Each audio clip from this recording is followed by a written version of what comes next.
Winter, spring, summer, fall, seasons change, we still keep it together.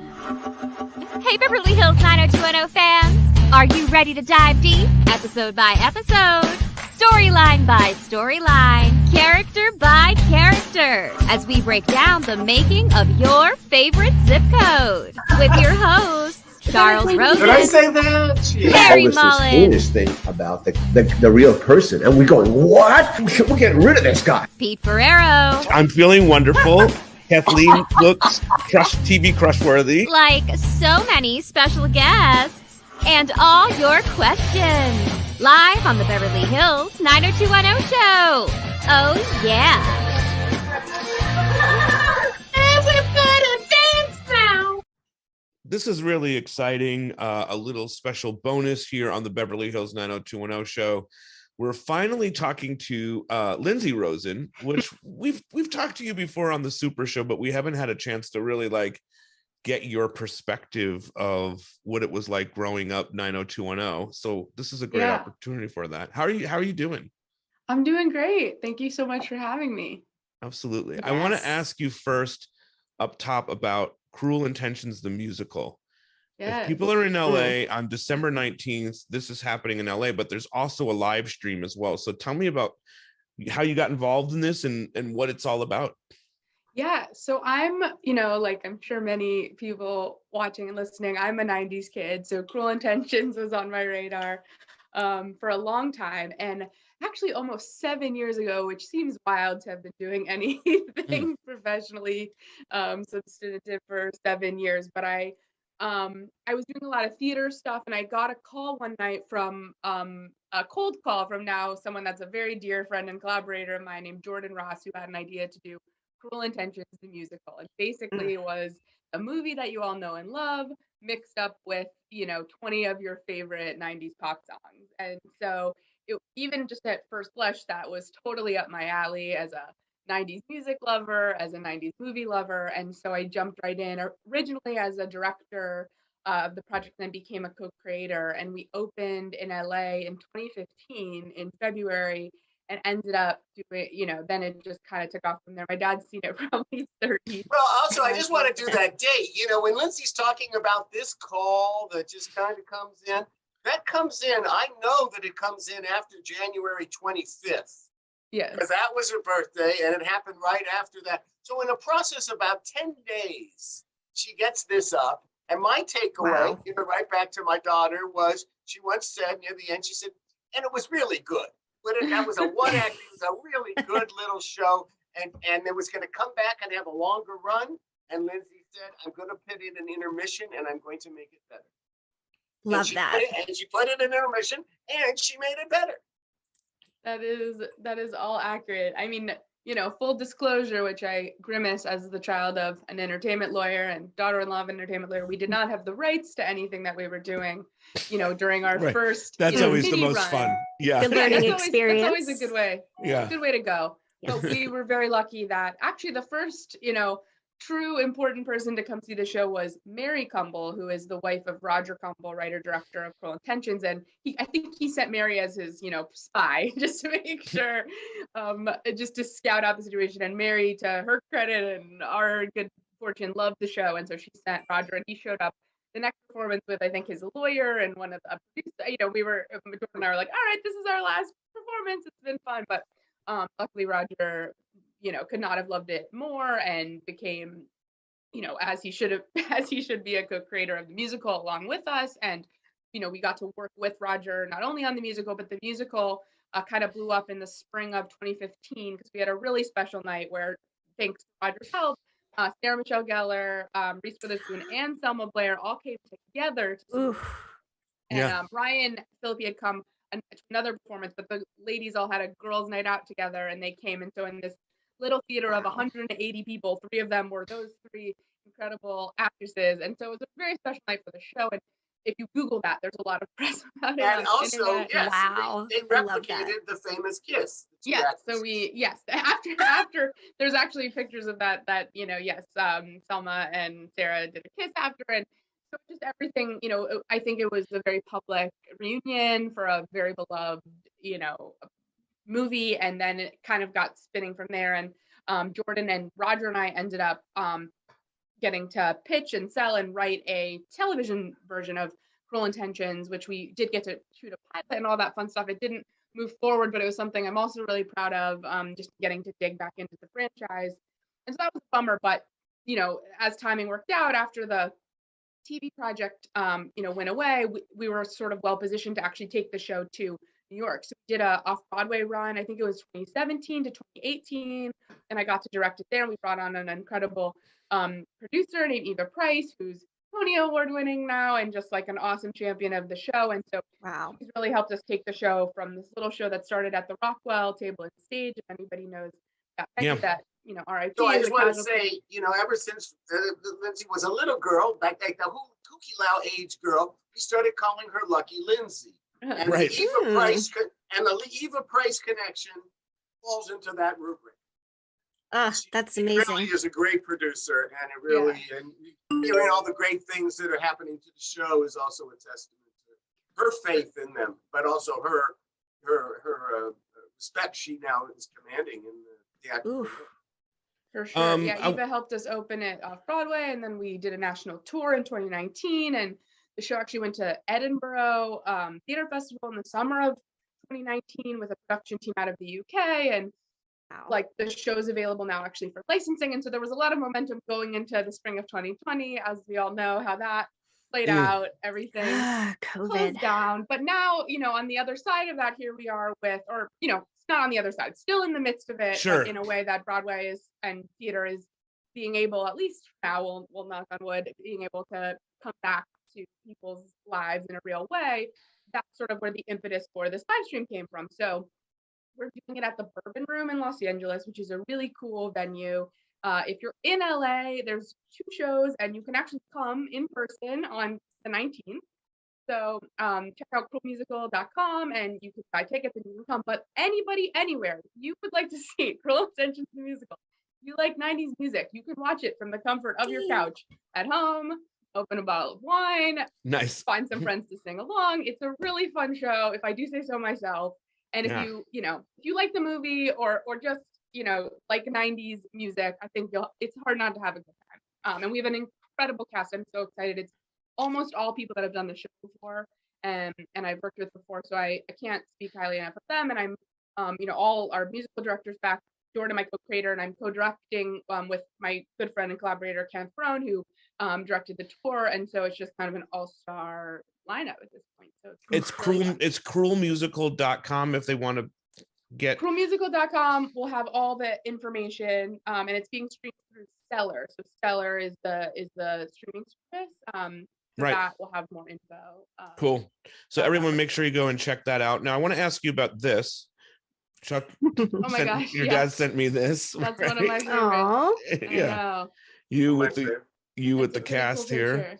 Yeah. So tell me about growing up 90210 in this world. When did you, were you watching it right from the start or? Well, yes and no. I was like 6 or 7, I think, when the show premiered. So I wasn't watching like a real fan because I was. Maybe you were 5. It was 1990. Okay, I was 5. Which I just want to say the one thing in the bookends. Now that we're going into the zip code, 19.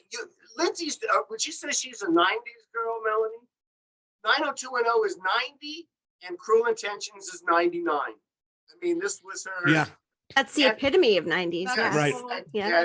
Spectrum. So I don't, Absolutely. I don't remember. There's some funny things. Like I do remember, there were certain like I wasn't allowed to watch the gun episode. I don't remember. I just remember not being allowed to watch that one at the time, which makes a lot of sense. Understandable. Certain conversations with my parents. I used to laugh at sort of corresponded things that were going on in the show. So like the condom episode, like I think that was the first time we ever talked about condoms, which I was, young for. And I don't know that I was watching everything as it was in real time. I think I was, in my memory, like maybe watching things slightly later and like that. But those episodes definitely prompted real life conversations in my life. Which is Lindsey, let me tell you just a one story, just for saying it really was fun.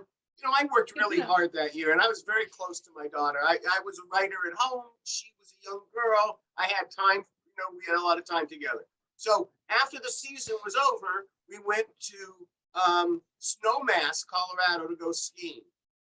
And we had just shot the baseball episode. And we had just shot the baseball episode. And we've done the baseball episode on the show, Lindsay. And the training. We have. Yeah. The director never got a shot behind the pitcher.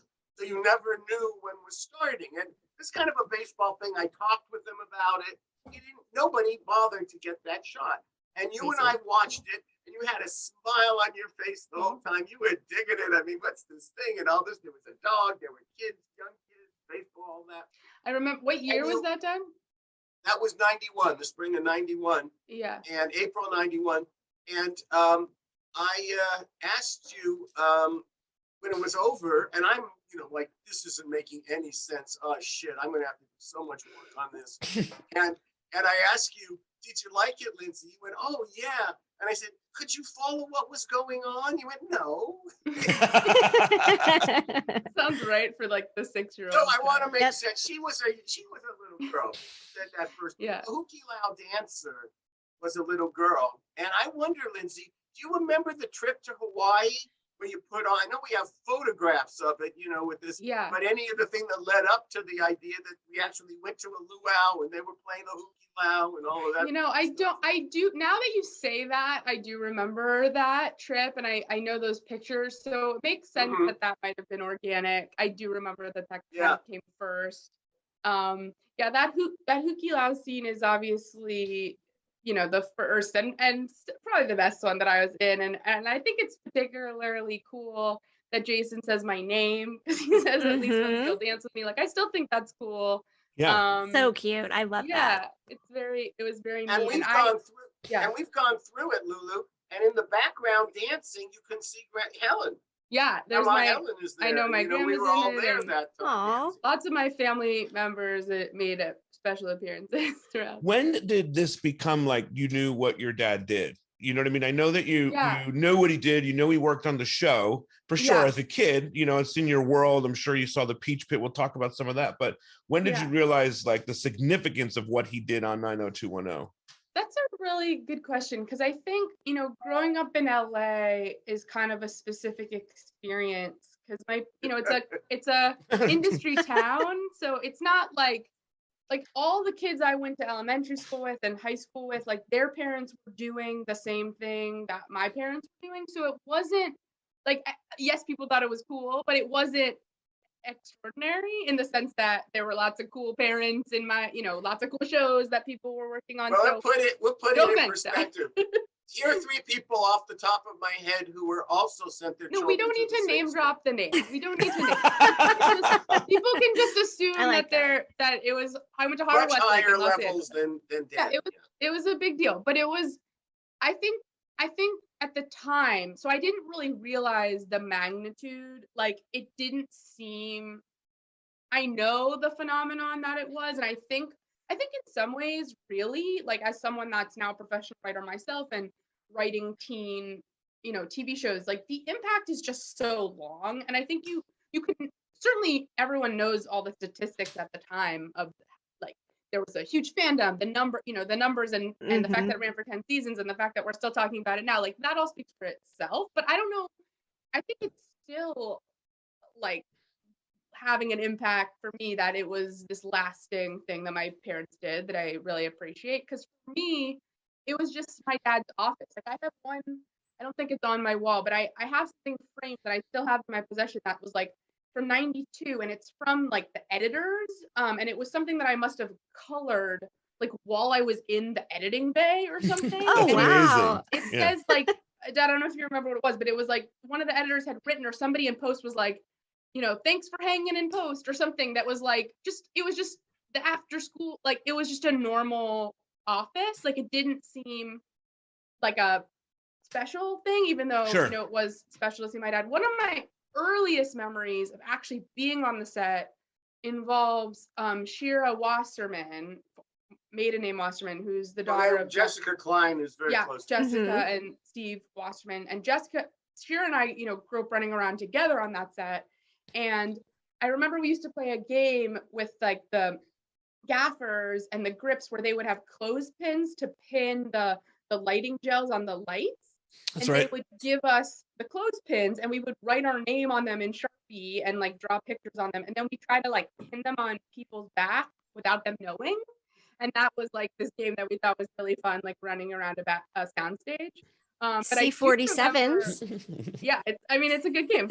But I remember, I think it was I pinned it on someone's costume. Like someone was in a scene and I pinned it on their costume and they stepped into a frame, and then that was the end of that game. Like that just never Game over. Game over. I'm learning this for the first time because Of course. I always think, oh, Lindsey and the clothespins. It was so delightful. No, I messed up a shot or something and then it was over. And it had like our names on it, so we couldn't even pretend it. I mean, who else was it gonna be? But it was like Lindsey on the clothespin. So I like it. Are there? Have you watched the entire series? That's a good question. I have seen all of the first 5 seasons. Of course, right. I have not seen all. You've done enough. Yeah, enough. that's it. No. But I've You got the good ones. But you're aware of the other. You're aware of. Yeah, and I've seen many of them. I haven't seen every single one, but I definitely saw the ending. And I remember we actually went to one of the last days of filming. I think they were shooting the wedding, and we went to kind of say hi and bye to the cast, who were always like. Everyone was so nice to me. I mean, I'm not gonna be the person you're gonna get like dirt on from the cast. No, I was right. like the boss's daughter. So Yeah. but I do remember everyone being nothing but nice to me. And I've even run into them in my I've seen some of them, at my parents' house in the recent years, but I've even run into some of them like in elevators, in doctor's offices, and they're always super nice to me. At this point, I have to reintroduce myself because I don't look like the little girl that they would remember. But they, it was a very warm experience for me, and everyone always made me feel super welcome. Are there episodes that your mom or your dad wrote that you are like, this is really, because you're a writer now, so I'm sure you've got the genes and all that stuff. But are there episodes of 90210, or maybe even something else of maybe not 90210, that you were like, this is really amazing stuff? I mean, my wife always talks about one of the episodes your mom wrote and as the best, and all that stuff. So I'm curious for you. I've heard that a lot. I think the ones that kind of have stuck with me a lot are like all the Paris episodes really stuck out. And I kind of remember those as they were happening and getting to film on the backlot at Universal. And this is like the LA kid coming out, because it was like, because they filmed on the backlot at Universal, I got to have like a very VIP Universal Studios birthday party, because it was with my parents have been, working with the so like we got to do like a really cool birthday. Before it was institutionalized, before you publicly get so it, we got it. Yeah, so we got to have like a tour guide and a really fun day at the so for my birthday. So those were sort of some perks. But I do remember those Paris episodes being really special. I think like watching the what I call the condom episode. I mean where if you're gonna teach your kids to swim, if you're gonna build a pool, don't you think you should teach the kids to swim. Butchering my mom's dialogue, but that's really resonant and stuck with me. I think like Donna Martin Graduates has really stuck with me, just as something that became like iconic, and my friends will still quote like all these years later, and that my parents had a hand in that. And then from just like a professional standpoint, I mean, the fact that they were shooting so many episodes a season, doing double ups, that's really stuck with me when I think about like what happens on a production when you're shooting one crew. Just like even to think about double ups is mind-boggling. So just remember, nobody knows what being burned out is. Like we did, and Melrose Place too. They really didn't do it and last quite as long, but they jumped into the fire too, and just those double ups. Dad, I remember you always had the "I Survived Double Ups" T-shirts that they would give the crew, which seems like a small consolation prize, but I remember them making those every year, so that's really stuck with me. And then one thing that I think you'll appreciate, like knowing, and your viewers have gotten to know my dad, I think it's still kind of mind-boggling to me that in season 4 of 90210 94, my dad was coaching my basketball team. So, it's also when you talk about like, did I know that it was a big deal, or has that, like, yes, but at the same time, my dad was always able to show up for basketball practice at the rec center. And so, that just made it seem like he had a regular dad job because he got to show, he coached my basketball team. So those are the kind of things that are really resonant. And I would just like to add that 2 things about it. One is the reason that I coached is because it was a boys' league, but they let Lindsey in the league if they needed a coach. Oh. So Lindsey was a really good athlete, and particularly in softball. I remember they didn't have enough room for me on another team, but they said that's right. But so this was a way to make it all work because we came after the fact. I forget all the details, but so we did that. We ended up being the champs. Right. And one of the reasons is that I had a ringer. I had a girl who I knew could dribble, could pass, and could even put it in the I thought you were going to say Oliver. We had this we had a phenomenal kid. Let me ask you, though, when did you have a perspective of how much they did do with the show? And, because obviously we've been doing this podcast, there's a lot of stories, and I'm sure you're aware of them more now, the behind the scenes stuff that was going on at the time and the stuff that your dad had to deal with, whether it simply a storyline or a cast member or whatever. When did you get that total perspective of what that was like? Yeah, that's a good question. I think I knew some contemporaneously in terms of obviously the big shifts. Like I remember knowing when Shannon left the show at that point, and I was old enough to realize that was a big deal, like at the time that was happening.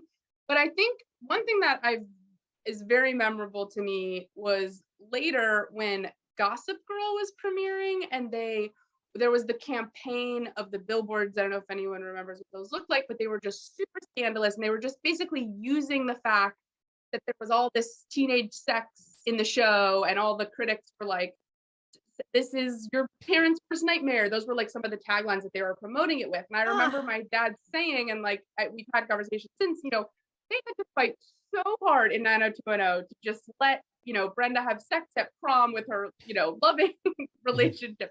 And so like then to look at however many years later at these television shows that were just able to, like, did they appreciate the battles that were fought by my dad, but also the Larry and the writing staff to really, especially with female agency and sexuality and stuff like that. So those things I feel I appreciated more after the fact in terms of like what was what things were just became so commonplace on TV that they really weren't before 90210. They really didn't have it wasn't just obvious that teenagers would be having sex. It was a lot of conversations with a lot of people to be portraying that sort of stuff. So I remember saying, like, a lot of times people will say, it's so awkward to watch a movie, like a movie with a sex scene with your parents. And I was like, yeah, that is awkward.